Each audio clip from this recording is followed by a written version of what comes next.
ഒരു മണിക്കൂറായി മനുഷ്യങ്ങൾ ഈ കഥ പറയാൻ തുടങ്ങി. 2 മണിക്കൂറിന്റെ കഥയത്. നിനക്ക് ഉറക്കം വരുന്നത് ഞാൻ ചുരുക്കി 1 മണിക്കൂറാക്കിയാണ്. കഥ പറഞ്ഞോളെ, ഞാൻ ഇവിടെ ചെറുതായിട്ടൊന്ന് കിടക്കുന്നുണ്ട്. കേക്കുണ്ട് കേട്ടോ. 13-ാം വളവിലെത്തിയപ്പോഴാ ടയർ അങ്ങോട്ട് പഞ്ചറായി.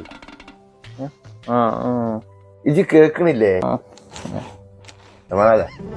ബാക്കി പിന്നെ പറയാം. ഞാൻ പോണം. ഉറങ്ങിക്കോട്ടെ. ഭാഗ്യം പോയി. ഇങ്ങനെയുണ്ടോ തലച്ചോറില്ലാത്ത മനുഷ്യന്മാര്?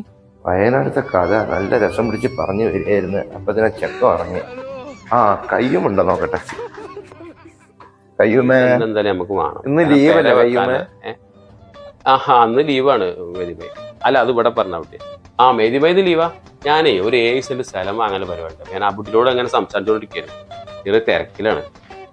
സ്ഥലം പേടിക്കേണ്ട കാര്യം പറഞ്ഞപ്പോഴാണ് കയ്യുമ്മ, നിലമ്പൂർ ഒരു 10 സെന്റ് സ്ഥലമുണ്ട്. ഒരു രക്ഷയില്ല. ആ കുട്ടി ഞാൻ അങ്ങോട്ട് വിളിക്കാം. ഓക്കെ. പക്ഷെ കുഴപ്പം എന്താ പറയാ കയ്യുമ്മ, സെന്റിന് 4 ലക്ഷം റുപ്യ അവർ ചോദിക്കുന്നത്. മേദിബായ്, ഞാൻ ചെറിയ തിരക്കിൽ. നിങ്ങള് പിന്നെ വരുമോ? വൈകുന്നേരം വരുമോ? ശരി എന്നാ ഞാൻ പോട്ടെ. ഞാൻ ഫ്രീ ആകുമ്പോ നിങ്ങൾക്ക് ഫ്രീ ഇല്ല. ഇയാളത്ര തലച്ചോറില്ലാത്തൊരു മനുഷ്യന്റെ അവസ്ഥ മനസ്സിലാക്കണ്ടേ? ലീവല്ലേ, പുറത്തെ ഫുഡ് വെച്ചാലോ?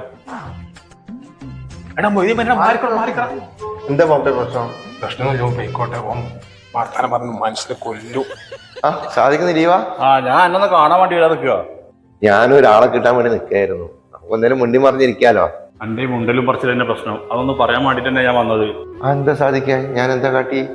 ഓരോരുത്തർക്കും ഓരോരോ പ്രശ്നങ്ങൾ ഉണ്ടാവും. ചിലർക്ക് ഉറങ്ങേണ്ടി വരും, ചിലർക്ക് വീട്ടിൽ കുളിക്കേണ്ടി വരും. ഇങ്ങനെ ഓരോരോ റൂമിൽ കയറി ഇറങ്ങിയിട്ട് ഇങ്ങനെ വർത്താനം പറഞ്ഞിട്ട് ആൾക്കാരെ വെറുപ്പിക്കാണ്ട് എല്ലാത്തിനും ഒരു പരിധി വേണ്ട മൊയ്തീനെ. ഓരോരുത്തരും ഇങ്ങനെ പറയാൻ തുടങ്ങിക്കണേ. ശരിയാണ് സാധിക്കാൻ, ഞാനൊക്കെ മനസ്സിലാക്കണമായിരുന്നു. ഇനി ഞാൻ ശ്രദ്ധിച്ചോളാം. ആർക്കും എന്നോടൊരു വെറുപ്പില്ലാതിരിക്കാൻ വേണ്ടി പറഞ്ഞതാ.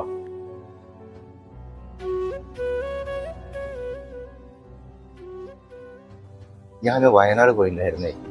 വയനാട് പറഞ്ഞ ബസ്സിലോ ഞാനൊരു വണ്ടി വാങ്ങിച്ചു കുടുങ്ങി. ഞാനേ നമുക്ക് വൈകുന്നേരം കാണാം. അത്യാവശ്യമായിട്ടൊന്ന് പുറത്തു പോകാൻ. എന്തത്ര അർജന്റ്? ഇന്ന് ലീവല്ലേ? ലീവാണ്, പക്ഷെ ഫ്രണ്ട്സ് ഒക്കെ വരുന്നത്. ഓക്കെ മൊയ്തീൻ ഭായി, ഞാനേ വൈകുന്നേരം കാണാം. ഓക്കെ സാധിക്കേ? സാധിക്കേ, ഞാൻ ഫസലെടുത്ത് എന്റെ വണ്ടി വെക്കണ കാര്യം അറിയായിരുന്നു.